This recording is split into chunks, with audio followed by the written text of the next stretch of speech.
Om Bhadram Karnebhih Shrunuyama Devaha Bhadram Pashyema Akshabhiryajatraha Sthirairangaistustuvamsasthanubhihi Vyashema Devahitam Yadayuh Sustina Indro Vruddhasavaha Sustina Pusha Vishwavedaha Sustina Stakshu Arishtanemihi Sustino Brihasphadir Didhad. Om Shanti Shanti Shanti. Om Almighty Lord, let us be capable of performing sacrifices and hear auspicious sounds with our ears and see auspicious forms with our eyes, with strong and steady limbs and body, and remaining ever prayerful to the Almighty God. Let us spend our God-given life directing our energy and our minds only to auspicious things. Om peace, peace, peace.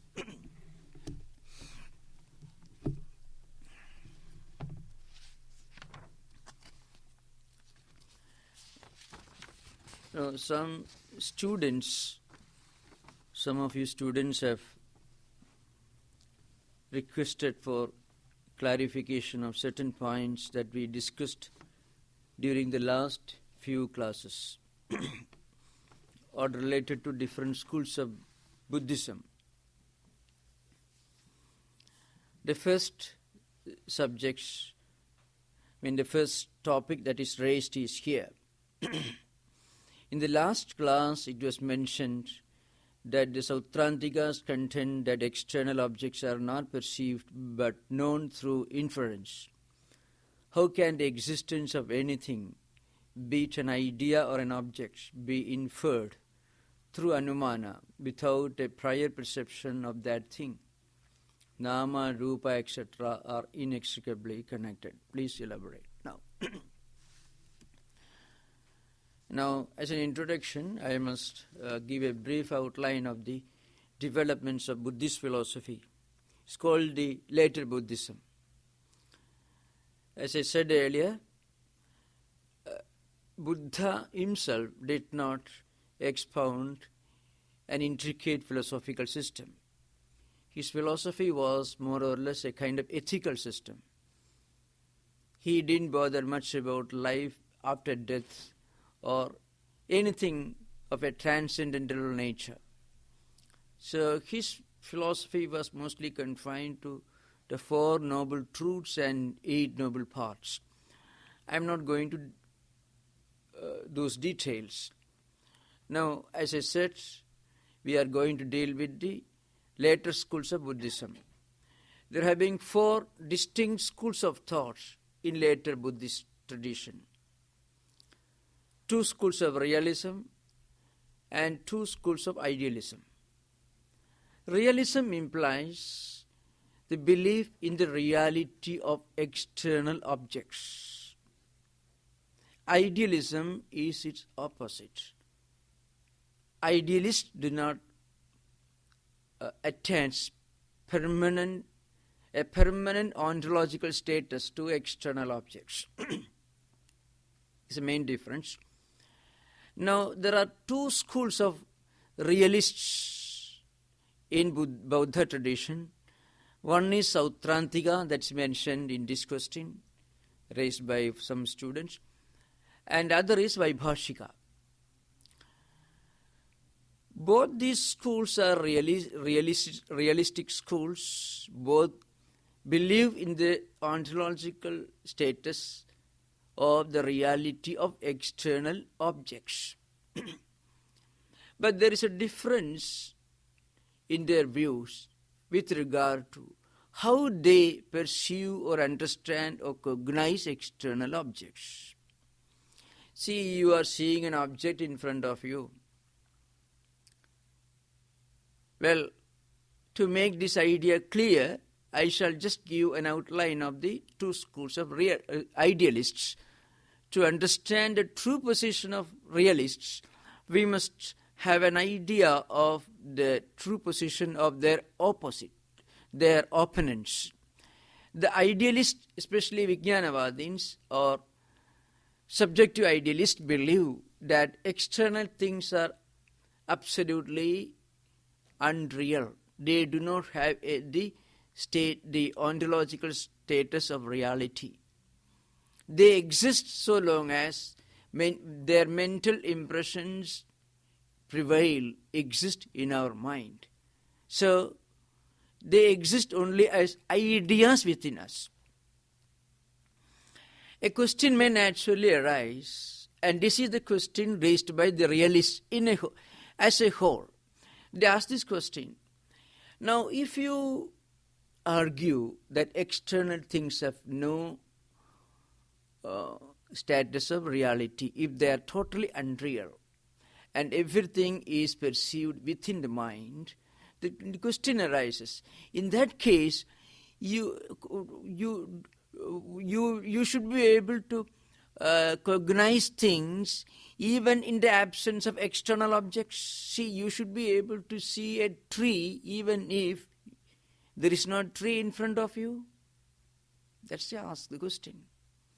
There is no tree in front of you. There is no elephant, no vehicles, nothing in front of you. Still, you should be able to perceive them within your mind. This is the argument put forward by realists who want to establish that external things do exist. Now, the contention of the idealist is this.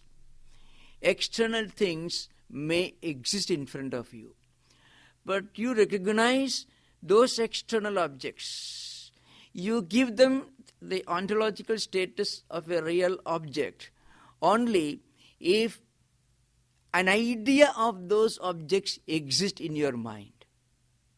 Well, suppose you go to a zoo and you see an animal or a creature of which you have not heard any time in the past, you have not read, you are seeing for the first time in your life.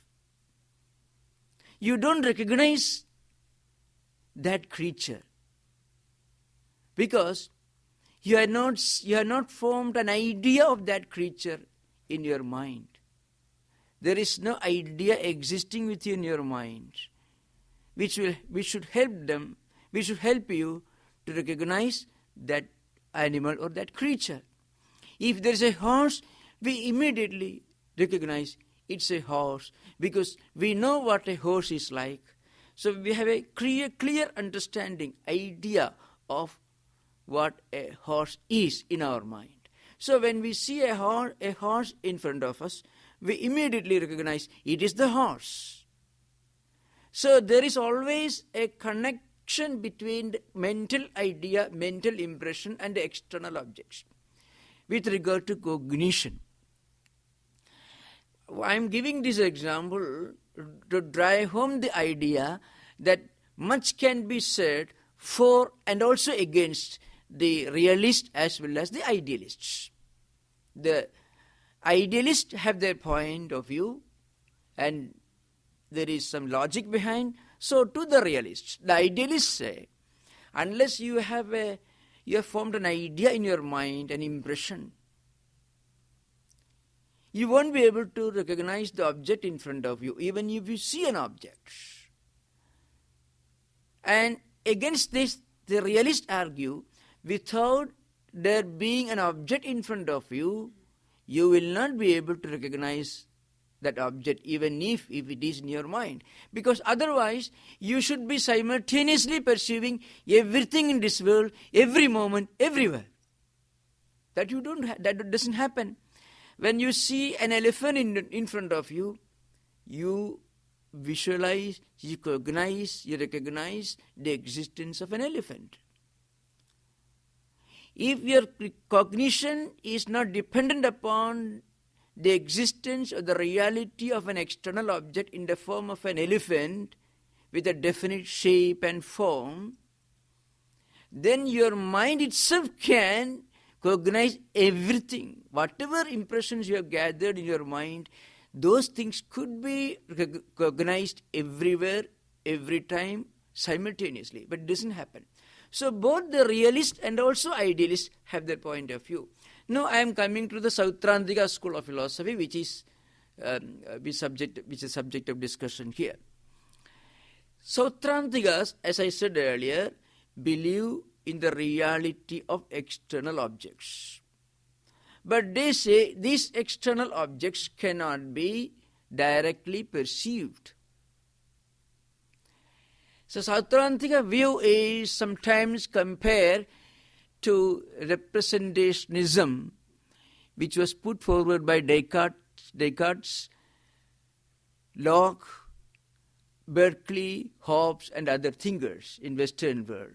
Of course, centuries, more than nearly 1.5 millennium after, the Buddhist philosophers wrote scores of books on this subject. That should remember the philosophical tradition of the Buddhists. These ideas were formed by the Buddhist philosophers around 2nd and 3rd century BC. Locke, Hobbes, Descartes and Berkeley came during the period, say, between the 16th century and modern times. So there is a wide gap between them. Now, it is sometimes called representationism. Representationism implies that you need a mediation of a copy or an idea to pursue anything. Well, suppose you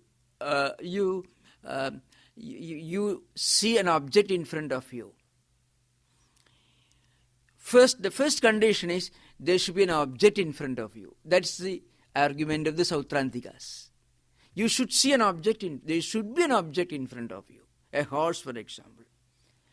And then you should have an impression, a mental idea of what a horse might look like, which you have formed in your mind. Maybe long back when you have seen horses. So you have already formed a clear idea of what a horse is like. So immediately this tendency is connected to the object in the form of a horse. But that's not enough. There should be conscience, the recognizing faculty. And you remember, according to Buddhist philosophers, everything in this world is kshanika, what's called momentary. Everything in this world exists only for a very short span of time. Everything is subject to change. The reason is everything as a cause.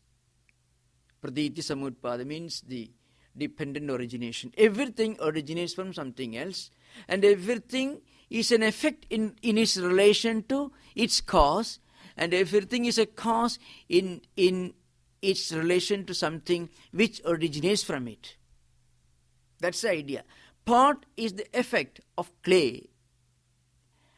Now if you break the pot, then also you powder the pot, you get clay.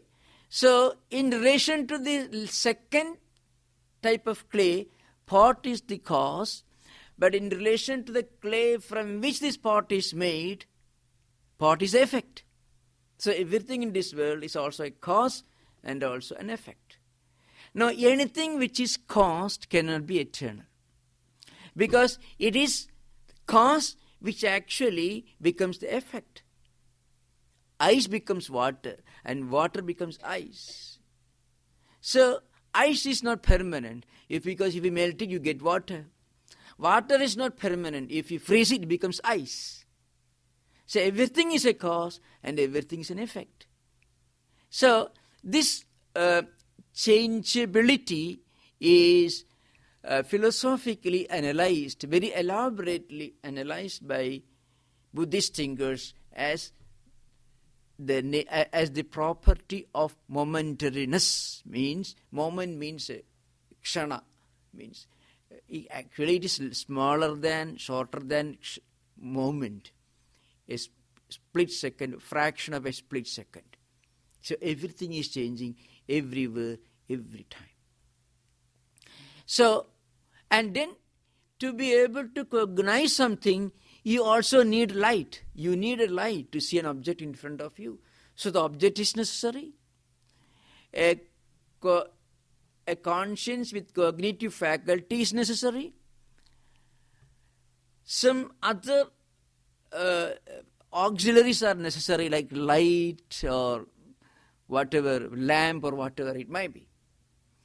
All these factors are necessary to form the idea, the copy of the horse. So what is your horse idea?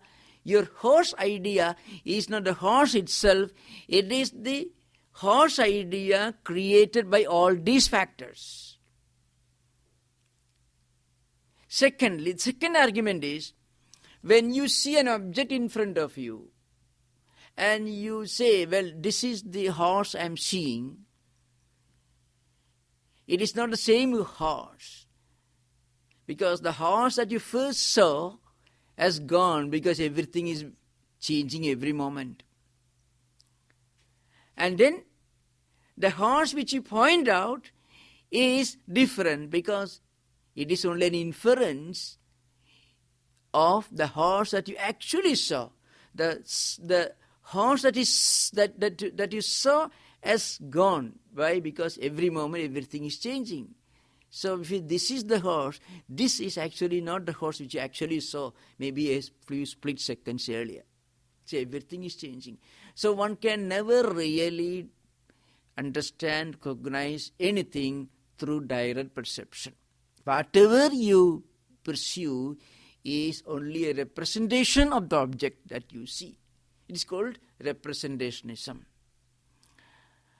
This idea is, of course, this was propounded by Western realists also, empiricists also, in places even subject to idealists like Berkeley also. It's called the school of representationism in the realistic stream. This is Sautrantika. Now, how can the existence of anything be inferred without prior perception of that thing? Well, now, when you see an object, all these factors come together. You have seen an object, the horse you have seen, the horse idea remains there, not the horse object. Idea remains. So that idea is connected with the object that is standing in front of you. So the cognition takes place. So this idea behind. It is true that anumana or inference cannot take place without the background of pratyaksha or direct perception. So anumana, you see, for example, if you see cloud, smoke in the mountain, well, you infer. The classical example among Indian logicians, you infer there is fire. Well,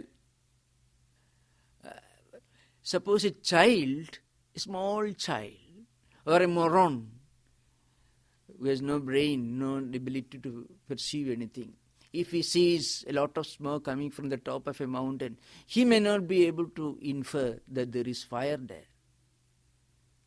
Because he won't be able to remember the previous experiences. Because that person should have seen fire associated with smoke. So the association is clearly registered in his mind. So that impression comes to the surface. So he infers, if there is smoke, there should be fire. Without fire, there can be no smoke. So this is directly related to previous experience. Not only previous experience, remembrance of a previous experience. The remembrance which comes to the mind in the form of a recollected idea, which comes from a registered impression.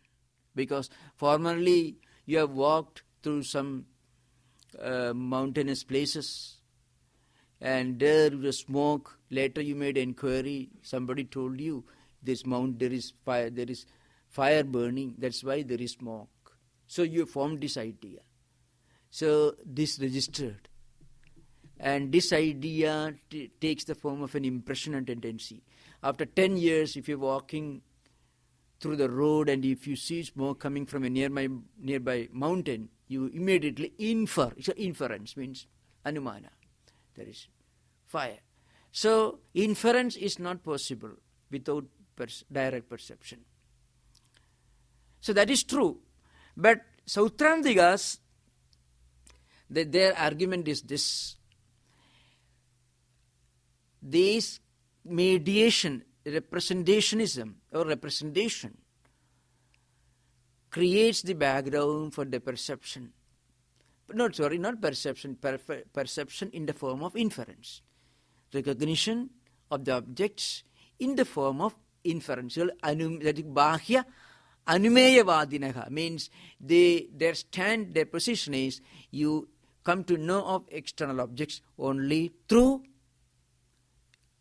inference. Inference has got a background of perception. So what you really pursue through inference is really direct perception itself.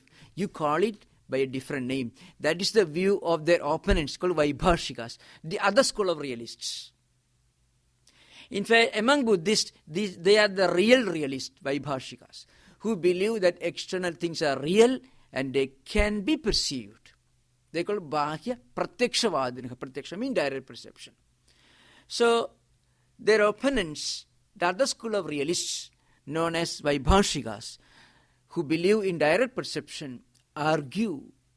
They try to refute the views of Sautrantikas by saying that what you call inference is in reality our perception only. Because no one can infer in a vacuum. You need the background of a recollected memory to associate what is happening in front of you. So inference is nothing but association, and this is possible only against the background of previously cognized impressions, registered memories and tendencies. This is the argument. So the question is, that is true, without prior perception, inference is not possible. That's why among the realists, the views of Vaibhashikas or Bahya Pratyakshavadanah, or those who argue that things are real, external objects are real, they could be perceived through direct perception. Their views are supposed to be more logical. Remember, these arguments and counter-arguments all came to an end once for all after the emergence of Shankaracharya. Because Shankaracharya took up all these different views and elaborated in his masterpieces. So after Shankaracharya's emergence, there had not been any important dialectical or polemical response from the Buddhist philosophers. That's the idea behind.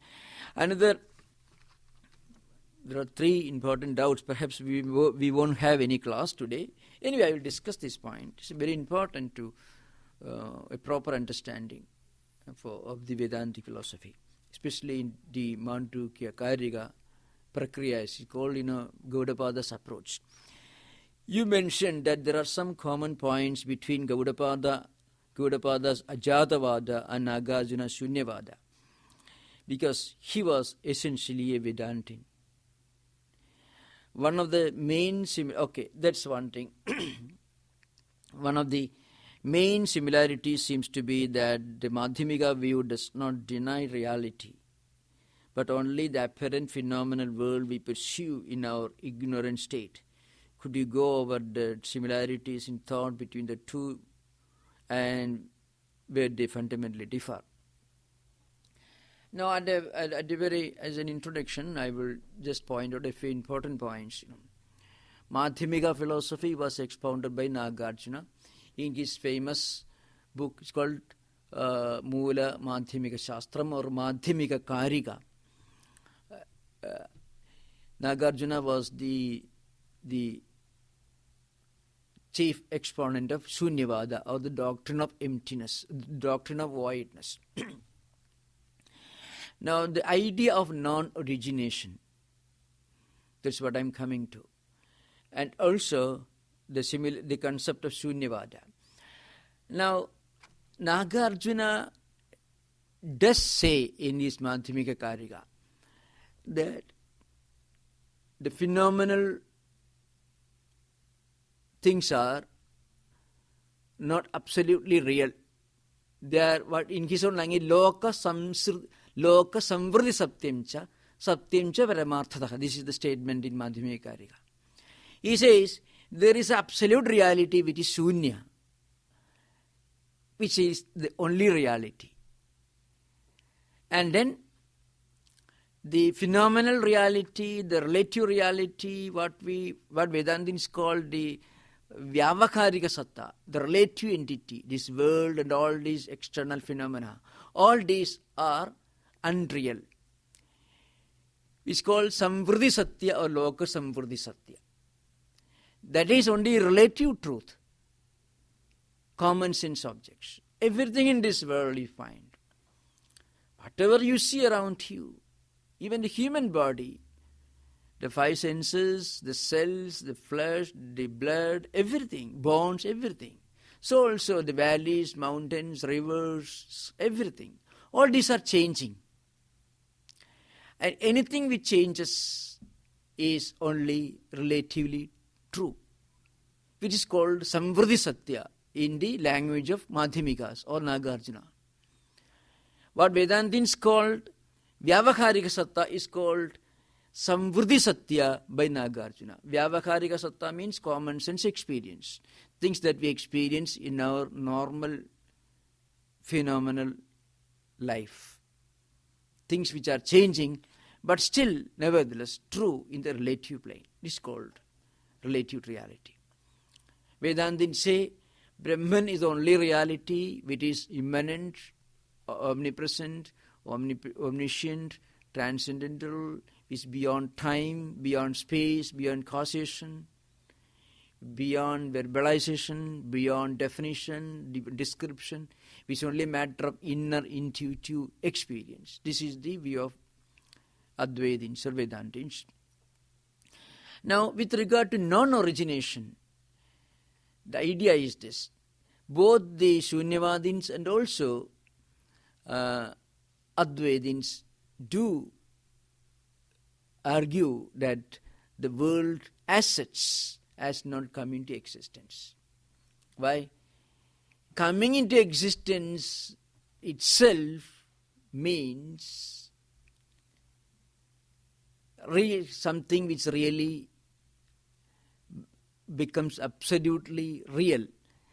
Anything which is absolutely real cannot come into existence, because coming into existence implies the transition from a state of absence to a state of existence.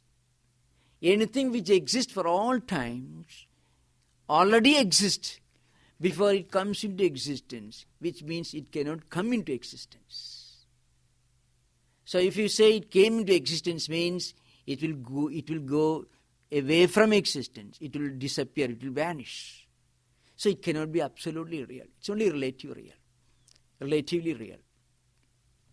Now, it is a problem of language. Now, Nagarjuna establishes his doctrine of emptiness and uses all kinds of arguments. But ultimately, he uses the term shunya or emptiness. Now, how can that shunya or emptiness be a positive, eternal reality? Vedantin said that there is an eternal reality in the form of consciousness, Atman or Brahman, and everything else is relative. So the relativity of the relative phenomena was established against the background of the absoluteness of the absolute reality, Brahman or Atman, by Vedantics. Nagarjuna, on the other hand, established the relativity of the relative, but could not establish the absoluteness of an absolute. He said this Shunya, he uses the word. In fact, Nagarjuna's language is very similar to the language of Advaitins. Advaitam, all the Avvayam, all these uses. But ultimately, he says it is emptiness. So how can emptiness or voidness be the absolute reality, which is the foundation, which is the source of the entire creation? How can from a big zero, give birth to millions of dollars? It's not possible. So Vedantin's absolute reality is a positive eternal subject, a positive absolute reality, which is our own true nature. But Nagarjuna's absolute reality is absolute voidness. Now, there are some Buddhist scholars who take a different view. They say that was not exactly what Nagarjuna really meant. They argue, Buddhist scholars argue, that Advaitin's presentation of Nagarjuna's philosophy is not acceptable. Well, there is a reason why Advaitins understood Nagarjuna's philosophy the way they understood. The reason is Shankaracharya lived in the 8th century. He was born in 1788 and passed away in 1820, or 1778 and passed away 1810, 32 years. Now, when Shankaracharya was preaching and expounding his philosophy, organizing the monks, establishing temples, and writing philosophical masterpieces, when he was busy doing all this, the Buddhist philosophy that was prevalent in India at that time was the doctrine of emptiness of Nagarjuna and the Vijnanavada of the subjective idealists. Both are real, both are idealists. Nagarjuna's philosophy was expounded by Buddhist scholars as a philosophy expounding the philosophy of total absolute emptiness. That was how it was preached and expounded. So Advaitins like Shankaracharya responded to that interpretation of Buddhism, which was popular and which was taught in universities like Nalanda. Nalanda was a big university where tens of thousands of 23,000 students studied, and there were thousands of teachers, students from China, Sri Lanka. Of course, Japan had not become a Buddhist country at that time, but started spreading in Japan, but not fully become. And many other parts of the world, civilized world, students used to come to Nalanda University. So this doctrine of emptiness was the philosophy that was prevalent at that time.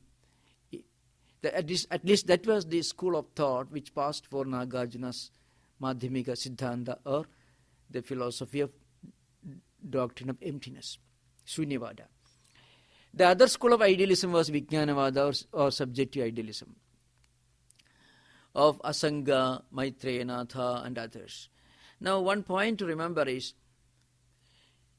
these Vijnanavadins or subjective idealists had a different approach till 4th century AD.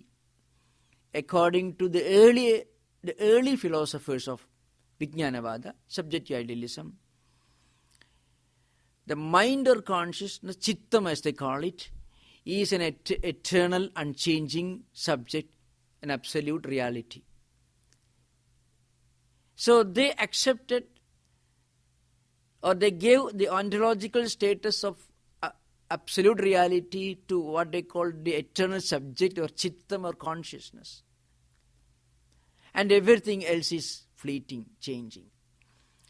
But when Shankaracharya was preaching, another school of Vijnanavada had become prominent. After the famous logician known as Dinnaga became the chief exponent of Buddhism. So he wrote a famous book, Alambana Pariksha.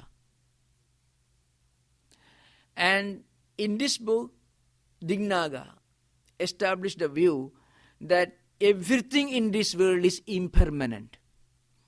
The earlier subjective idealists or Vijnanavadins argued that mind or consciousness is the eternal reality, unchanging subject, which is absolutely real. Everything else is changing.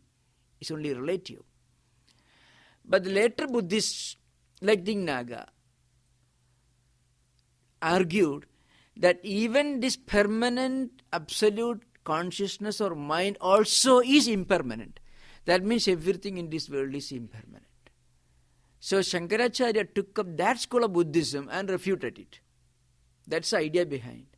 So I shall just a few more points I shall establish. I shall try to make clear to you. Now there are some people. You may read many books, and there are some scholars who argue that Gaudapada himself was a Buddhist. In fact, Gaudapada uses the word Buddha, Buddhanam, Buddhaihi in the singular and also plural. Buddhena, all these terms are used in Mandukya Karika. So Gaudapada had read all the important works of the doctrine of emptiness, Shunyavada, and also the Vijnanavada, the subjective idealism. But it is obvious that Gaudapada was not a Buddhist, and not only that, his name appears prominently among the great teachers of Advaita Vedanta, beginning with the ancient teachers of prehistoric times. See, there is a famous verse, Narayanam Padmabhuvam Vasishtam Shaktim Cha Tatputra Parasharam Cha Vyasam Shukam Gaudapadam Mahantam Govinda Yogindra Madhasya Sishyam Sri Shankaracharya Madhasya Padmapadam Cha Hasta Malagam Cha Sishyam Tam Todagam Vartikagaram Anyan Asmad Gurun Santadamanatosmi. So, it's a famous Prarthana Mantra, means a hymn of invocation, in which all the great teachers of ancient times, Vedantic teachers, are mentioned. So Narayana, Padmabhuva, Vasishtha, Shakti, then Shakti's sons Parashara, then Vyasa, Shuka, and then Gaudapada, Gaudapadam Mahantam. So Gaudapada is also mentioned with great respect among the teachers of Vedanta. And this hymn of invocation is reverently recited by all the great teachers and students of Vedanta.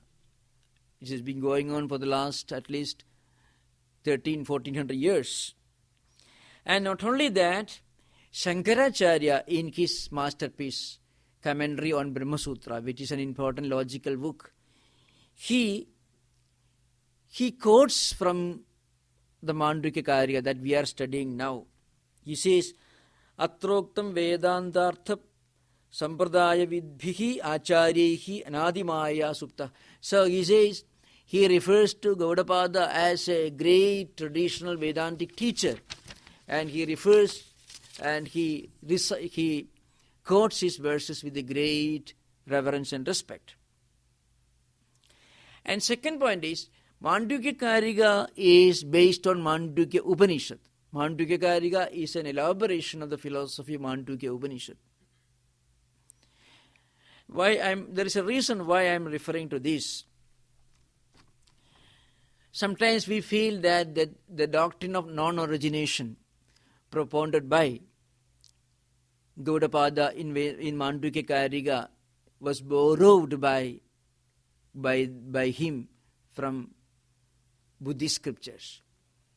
In fact, there are some scholars, or at least people who are supposed to be scholars, who argue that Gaudapada took everything from Buddhist scriptures.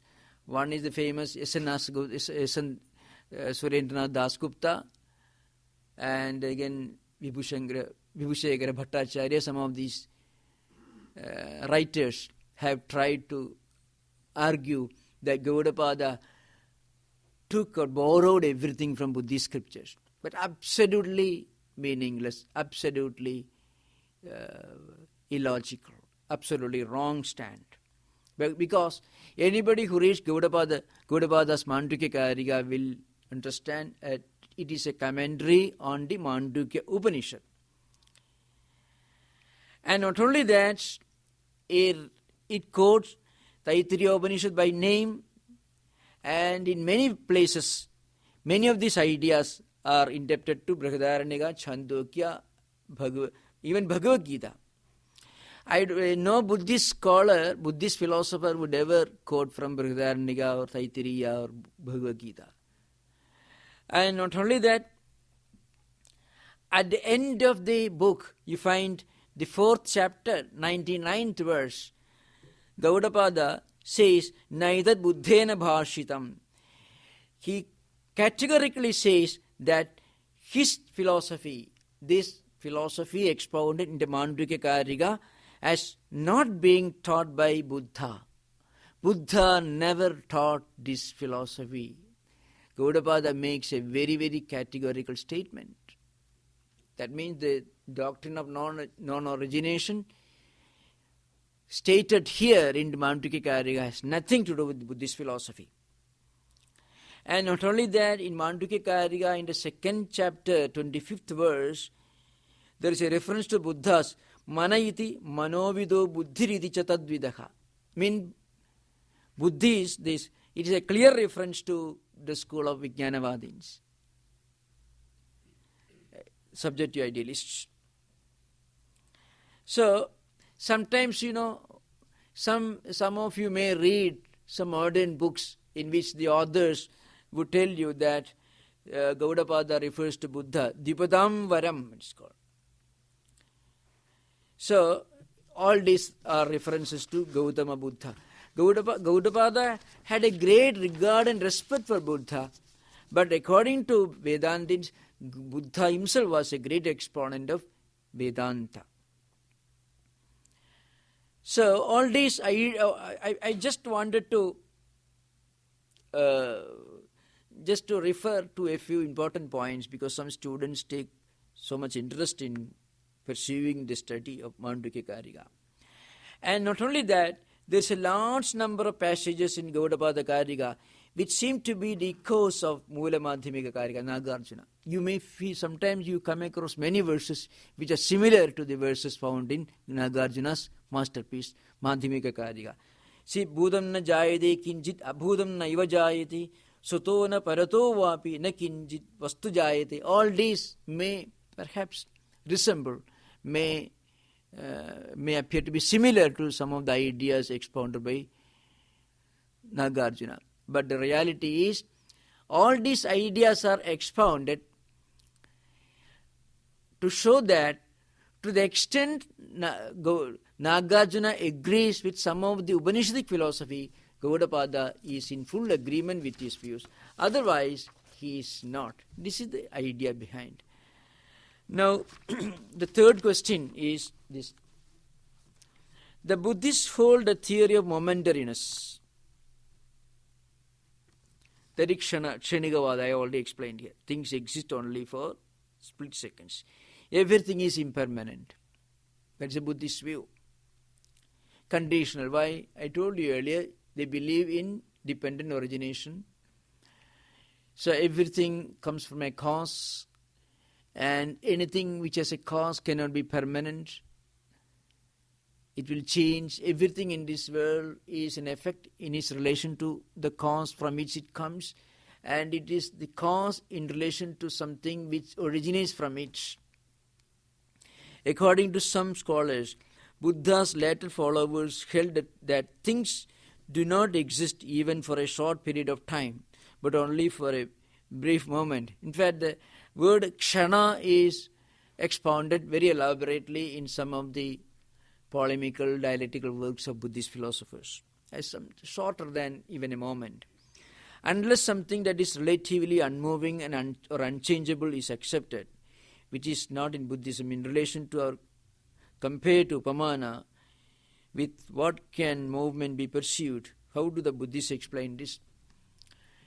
So, in Buddhist tradition, everything is momentary. As I said earlier, the clue to this question would be found in the first or formal school of Vijnanavada or subjective idealism. I already explained this some time in the past, but I shall try to make this point clear. I already told you earlier that in Mahayana tradition there are two schools of idealism. The school of emptiness, the philosophy of emptiness, the philosophy of voidness of Nagarjuna, and the subjective idealism of Vijnanavada. These are the two schools of idealism in later Buddhism. In the Vijnanavada school, the earlier stream was termed as Alaya Vijnanavada. I already referred to this earlier. This earlier school of Buddhism was elaborated and expounded by the great early Buddhist thinkers like Maitreyanatha, etc. So, according to the early Buddhists, Vijnanavadins, Chittam or our mind is the eternal subject, unchanging, it's permanent. And everything else is impermanent. So Alaya Vijnana, Alaya means house, residence, the place where you live, the source. So Vijnana means mind, consciousness. So according to the early school of Vijnanavadins or subjective idealists, mind or consciousness or chittam is permanent. They call it Alaya Vijnana. In contrast to this, all other external objects or tendencies and impressions, they are called Pravritti Vijnana. Means they are all they are innumerable. They come and they go. Impressions and tendencies related to momentary perception of momentary objects come and go. They are eternally changing. They are always in a flux. They are always flowing, moving, changing. In relation to the permanent chittam, mind, or Alaya Vijnana, consciousness. Now, what happened? As I said earlier, the later Vijnanavadins, like Dignaga and others, they deviated, they broke away from this tradition, and they started arguing that even this permanent chittam, Alaya Vijnana, is also impermanent. So nothing is permanent in this world. So that made Buddhist philosophy, especially the Vijnanavada school, very vulnerable. And their arguments and their views were refuted by Sautrantikas and Vaibhashikas, and also, of course, later by Shankaracharya and other great Vedantics. So there is no logical foundation for them. Everything in this world is in a flux. But the early school of Vijnanavadins is called Alaya Vijnana school, who believed in the reality of a permanent chittam or consciousness or mind.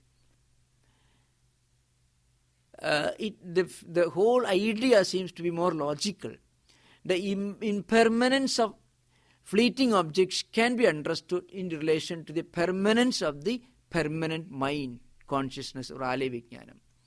But when the new school, which is called Swatantra Vijnana school, came into prominence, Buddhist philosophy became very, very vulnerable, because the permanence of the permanent Ale Vijnanam was refuted, and it was degraded into an impermanent, fleeting objects by the later school like Dignaga and others. The famous book is Alambana Pariksha, and a commentary on that book by Dharmapala. You see, I'm not going to those details. Now we will come to the text proper. So normally once a while, once a fortnight, we call 2 weeks, we can have a discussion. Some of you have got doubts, ideas for clarification. You can type or write somewhere and give me. I shall try to explain.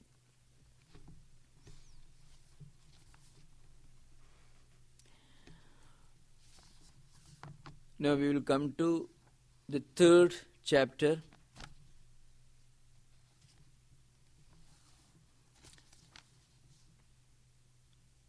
We are dealing with the 7th verse of the 3rd chapter.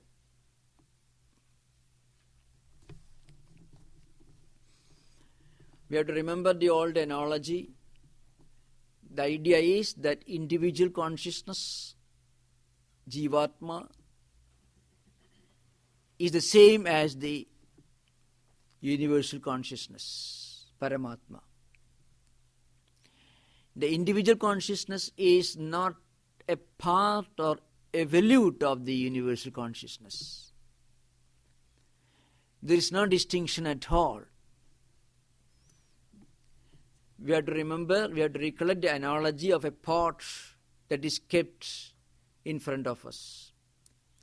There is space confined to the pot, and there is space outside of it.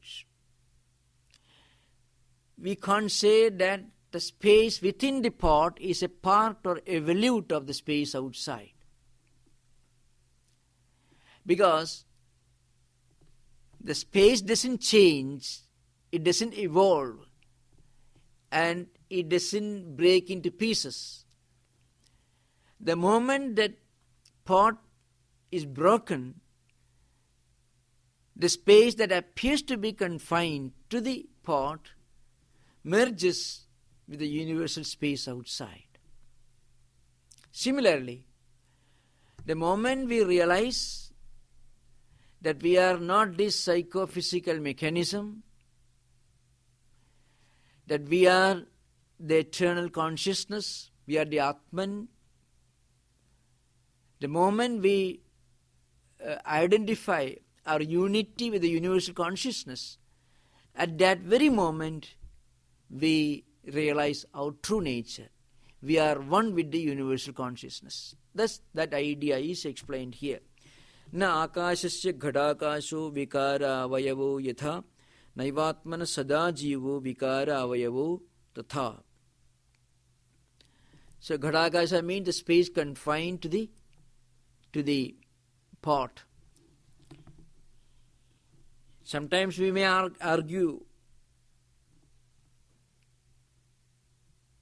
but you may say that the space confined to the pot is a part or a volute of the universal space. No. In fact, there is no such differentiation at all. No evolution taking place, no change taking place, no breaking apart. They are the same. We already explained this earlier.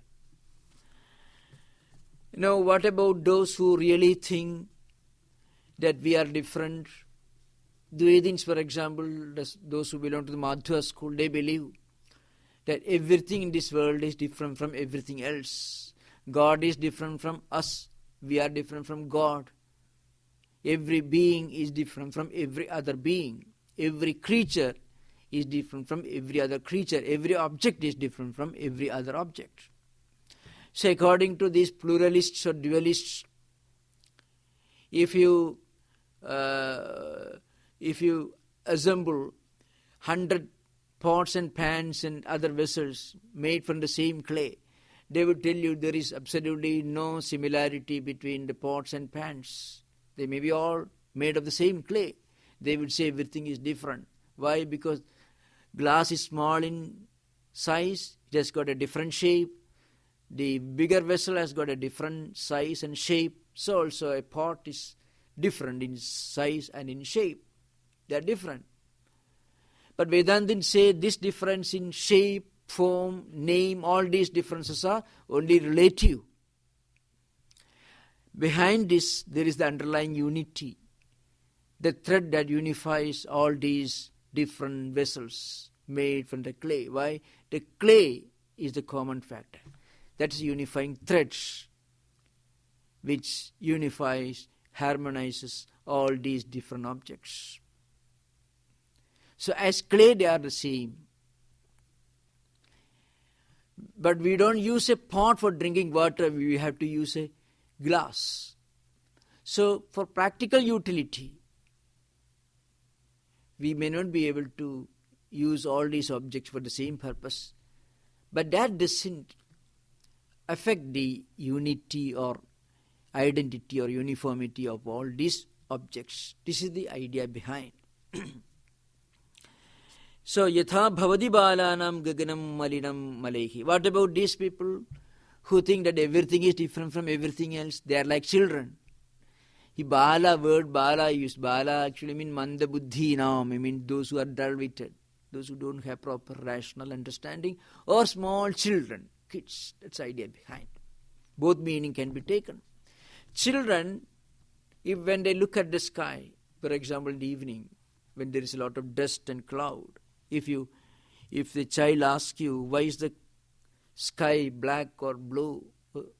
Why does it look red in color? You may say, well, there's a lot of dust and filth and mud accumulated in the sky. That's why it looks so red in color. If you give any other explanation, children won't understand. So also there are children in spiritual or philosophical understanding. Those who don't have the mature wisdom to understand the truth, even if you tell them.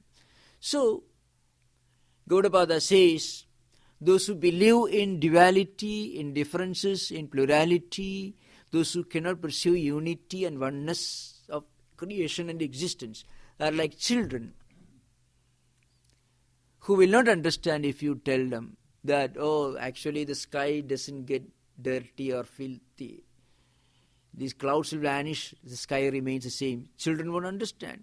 You have to tell him, you have to tell the child, well, somebody has put a lot of dust in the sky, that's why it looks dark or red in color, like that.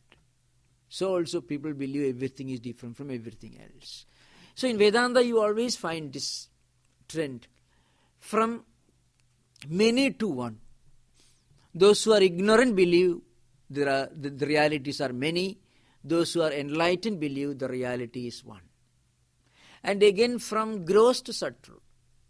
Those who do not have spiritual enlightenment or philosophical insight will believe that things are as they are seen, because they can see only the gross dimension of things.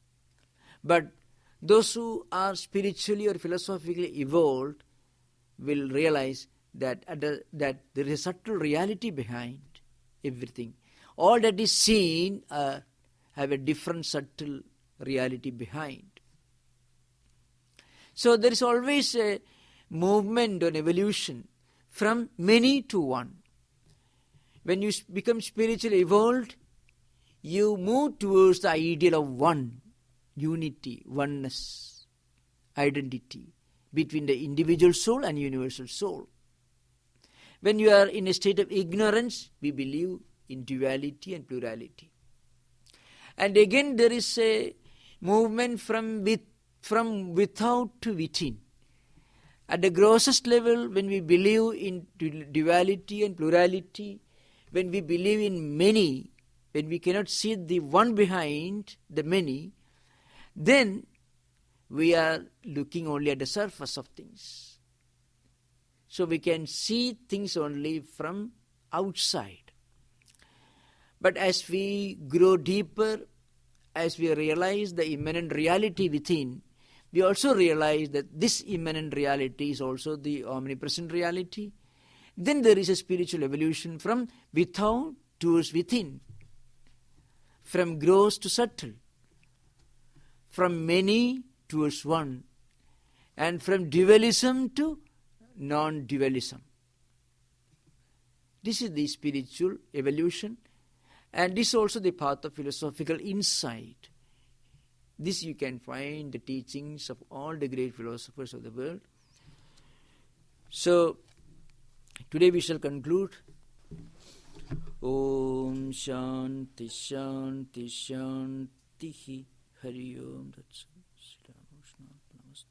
Om Peace, Peace, Peace.